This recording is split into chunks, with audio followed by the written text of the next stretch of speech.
오늘은 2024년 2월 25일 주일입니다. 오늘 말씀은 사도행전 5장 40절에서 42절 말씀이고, 말씀 제목은 기쁜 삶입니다. 오늘 말씀에서 사도들이 예수님을 전하며 가르치며 살아갈 때, 핍박받고 모욕받을 때 항상 기뻐하며 날마다 복음을 전한 내용이 나옵니다.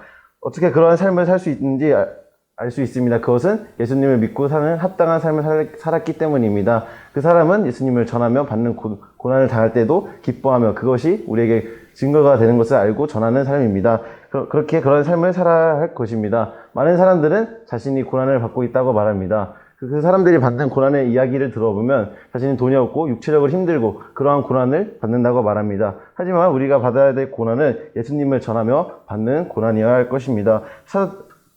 사도들이 왜 고난을 받았습니까? 오늘 말씀에서 나온 것처럼 예수님을 바로 그리스도라는 복음의 내용을 쉬지 않고 가르치고 전했기 때문입니다. 나는 힘든 상황이 있기에 그것이 고난이고 내 생각으로 그것이 고난이라고 생각하는 것이 아니라 예수님을 전하고 살아갈 때 받는 것이 진정한 고난입니다. 그러한 것을 알고 전하며 살아갈 것입니다. 그러한 삶을 살 때 우리에게 주어지는 것은 무엇이겠습니까? 감사가 주어지고 기쁨이 주어집니다. 내가 하나님의 삶 전하며 살아갈 수 있다는 것에 감사가 생기고 기쁨이 생깁니다. 그때 하나님께서는 우리에게 더 큰 감사와 더 큰 기쁨을 주십니다. 우리는 그것을 알고 기억하며 전해야 할 것입니다.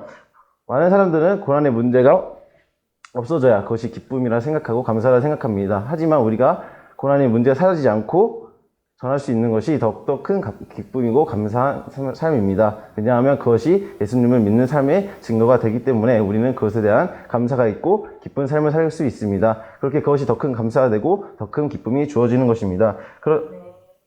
그렇게 우리는 이러한 기쁨을 다른 사람에게 전하며 살아야 할 것입니다. 이 기쁨을 모르는 사람에게 하나님을 전하는 기쁨을 알고 그 받는 상황에서 고난과 핍박이 예수님을 믿는 올바른 삶을 알 수 있도록 할 수 있게 전하며 그 기쁨에 함께 할 수 있도록 전하며 살아야 합니다. 사람들은 이러한 기쁨을 모르고 있습니다. 왜냐하면 그 사람들은 항상 불평을 하고 감사하지 않기 때문입니다. 나에게 어떠한 상황이 온다면 하나님께 감사하는 것이 아니라 오직 하나님께 불평만 하며 나에게 왜 이런 일이 이루어지는지 불평합니다. 하지만 거기서 우리는 감사해야 할 것입니다.